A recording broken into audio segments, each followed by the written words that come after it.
Hiya, hello. Thank you for coming. Do you know Tony Blair saying that we're all middle class now?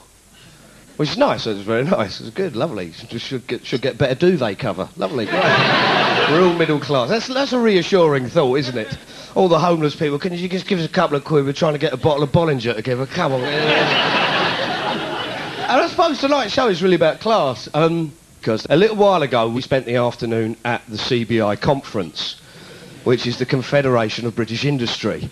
And this is like the sort of like top corporate sort of bods, all the captains of industry.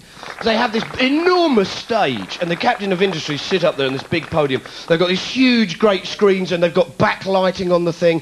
It's all sort of purple. And whenever it's and now our next speaker, and suddenly all the lights revolve and change. So you get these white lights dotting across the room, and the backdrop suddenly goes, zoom, changes into green or something, and there's play this music. Boom, boom. Graham Hodges, Tesco road haulage policy.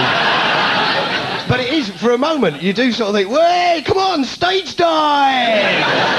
And, you know, that's what we should do. In fact, you should do it. You should do it because it costs 12 quid for the public to get in to the CBI conference. 12 quid, that's cheaper than a football match, isn't it? And you can still chant.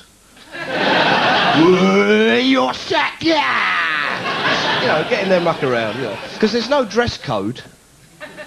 Just go along there, combat jacket, beret, dark glasses, balaclava, about 12 of you, separate up, sit next to people. Strike up conversation, what's your name, where do you live? Just fuck about a bit, you know. And I genuinely don't want to sound too kind of like 1970s agitprop left-wing theatre group. Do you know what I mean? Here comes the evil capitalist, bowler hat, wax moustache. I am the evil capitalist. I am here to oppress the noble worker. I am the noble worker. You know, I don't want to sound like that, but these people are ruthless scum.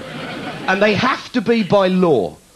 It's true, the first duty is to the shareholder.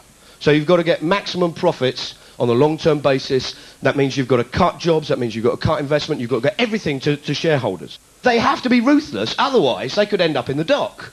You're accused of behaving in a mildly humane fashion. I can assure you, Your Honour, my client is a complete and utter fucking bastard. He has personally sacked thousands of workers, has with his own hand drowned young kittens. He's on speaking terms with Jeffrey Archer. He is a bastard. He is also wearing a bowler hat with a wax moustache. Peter Mandelson was speaking at the conference, and he basically said that business leaders and corporate leaders weren't treated with enough reverence, and that we should idolise them. In fact, we should make icons of them, like as if they were footballers or pop stars. And you just, that's actually a very good idea. We should just be chasing sort of Eddie George from the Bank of England. Every time he appears, thousands of schoolgirls. Ah! Eddie! Loved your last interest rate put up, mate, lovely! And we decided in our own little way that they were right. And that we should help out. And we should treat business leaders like icons. So we decided to create our own businessman's calendar. And we thought we'll put it out to the mass market and see if the teen girls like it. And we thought we're better to start with our businessman pin-ups than Peter Mandelson, the person who initiated the whole thing. You know, he wanted businessmen to be like heroes and pop stars. We're doing a calendar for businessmen. Would you pose for us, Mr. Mandelson? Would you do a businessman pose for us? That's lovely. Could you say business power? Could you say downsize? Could you give me contempt there? That's lovely. That's fantastic. Bit more power, Mr. Mandelson. That's it. Just give me a lot of power there. That's fantastic. Just ignore me. That's lovely. That's fantastic. Thanks a lot. Cheers. Thank you. Waited 4 hours in a transit van to do it. But worth it. I think you'll agree. We wrote to another bloke. We wrote to Mohammed Al-Fayed. And he agreed to do it. He said, I will pose for the businessman's calendar. Entirely of his own choice. He came along dressed like this. I actually think the sitting in the chair would be good. No, I like standing. Do you want to stand? Okay. It's better this way. Can you smile for us? Smile? Yeah. Any smile. Can you sort of brandish it? And, you know, like taking somebody on You're about to punish somebody. Yeah. Well, I think, yeah. Don't give him any ideas now. Give us a big kind of... I don't know. Okay. You can choose whatever month that you want to be. So have you got any month? January. You want to be January? Yeah, because my birthday. Okay, January's good. Yeah. January's good. That's Mr. January. Now, a weird thing happened, because we've been looking at lots of companies. And whenever you get big companies, big corporations, whenever any of the workers there want to go on strike, they immediately say, no, listen, you've got to do it properly. Don't want to be nitpicky, but there are procedures, lots of ballots, postal ballots, got to be checked, verified. What's the question you're asking? Don't want to be nitpicky, love you to go on strike, but, you know, it is the law. And so we thought, well, we wonder if they take that approach to company law. And we started having a look around, because there is a company law that says all directors of a company, by company law, must register their usual home address at company's house. And the Department of Trade and Industry went further and said, security is not an excuse to give a wrong address.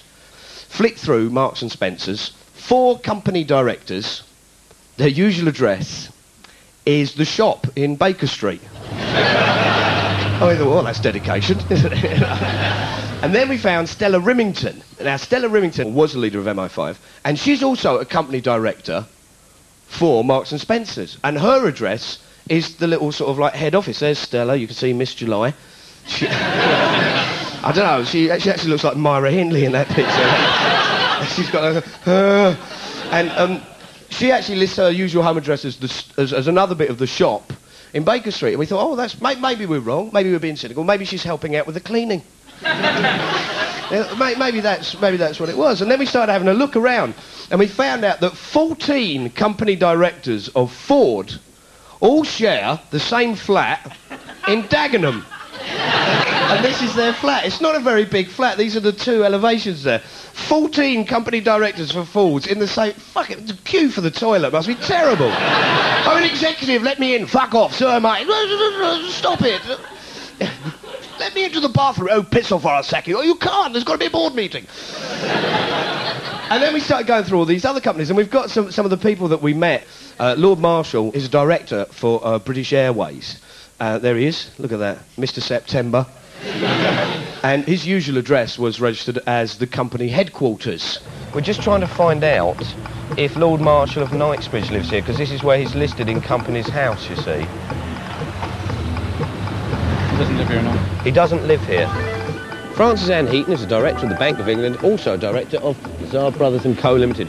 She is also a director of Defence Technology Enterprises Limited. For her usual home address, she lists this beautiful building here, owned by Lazar Brothers & Co. Obviously, this beautiful above-ground but lovely spacious dwelling with a small office unit operating in it as well. Then we started having a look around, and we came across a bloke called Sir Clive Thompson. Now, Sir Clive Thompson, he is the president of the CBI, there's Sir Clive, an unknown assailant. But he's pleased to see me, isn't he? Look, you can see that. He likes me quite a lot.